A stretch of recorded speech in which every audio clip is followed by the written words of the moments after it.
Rắc dọn xong nha các bác nhá.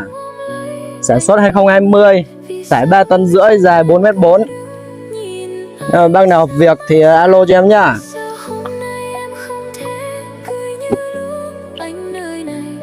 Màn hình cam lùi, nội thất nét căng, lốp láp vậy.